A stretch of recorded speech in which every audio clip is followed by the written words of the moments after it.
Good day, ladies and gentlemen. Today we will be covering the opening trilogy of the Horus Heresy series, consisting out of Horus Rising, False Gods, and Galaxy in Flames. These books flow into each other very smoothly and might as well have been sold as one big story, so that's why I will be discussing them together rather than making separate videos for each of them.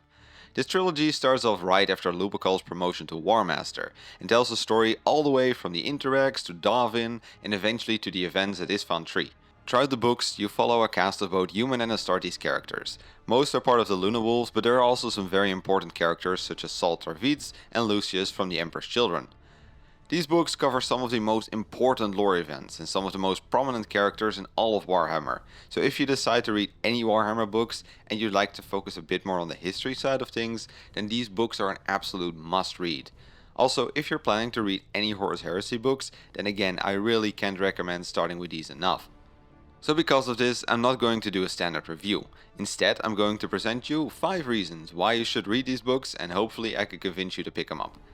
First of all, like I said, these are a must read for anyone who wants to get into the lore of the Horus Heresy and, well, 40k in general.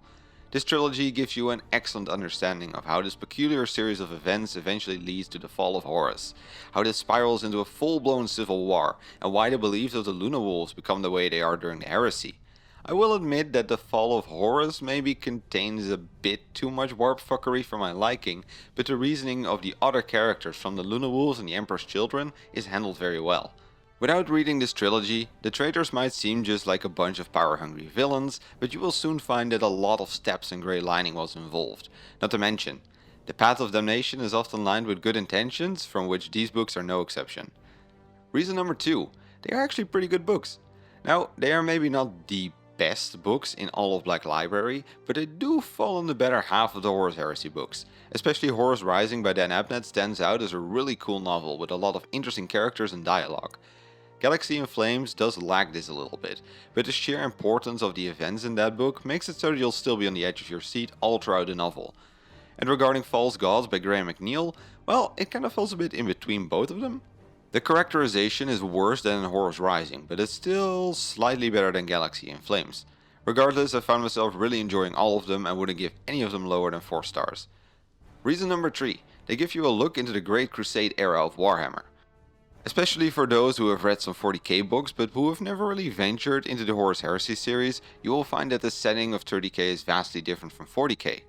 You will for an example find that the Space Marines and humans are still more connected to each other. Space Marines aren't yet considered as gods to be revered and feared such as they are in 40k, but are instead treated a bit more like celebrities that all the remembrancers want to get access to. Human lives are also still considered to be of some worth here, while in 40k, well, human lives are used just as liberally as bullet rounds. Another big thing is the secular nature of the Imperium at this stage in time. The Marines are still oblivious to chaos, demons and the like, not to mention that while the God Emperor is the most important thing in the modern Imperium, worshipping him is actually illegal in 30k. Altogether, I find it quite interesting to see these differences in action, and it's a nice change of scenery for all the 40k readers out there. Reason number 4, it shows you what could have been.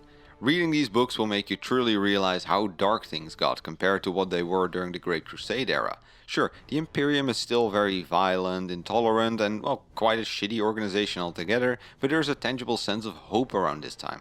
People are excited to explore the galaxy, legionaries cheer as their fathers are found again and return to their legions, and the Imperium is becoming bigger, stronger, and better by the day. This is also true for the Luna Wolves, as you will find that they have quite a cool culture and brotherhood going on that you will no longer find among the Sons of Horus.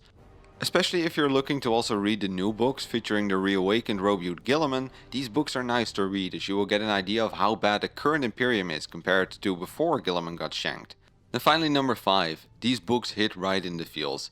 Bro, no joke, I was in tears by the end of Galaxy in Flames. This trilogy basically details the death of all hope and dreams for the Imperium, and marks the end of humanity's ascension in the Warhammer setting.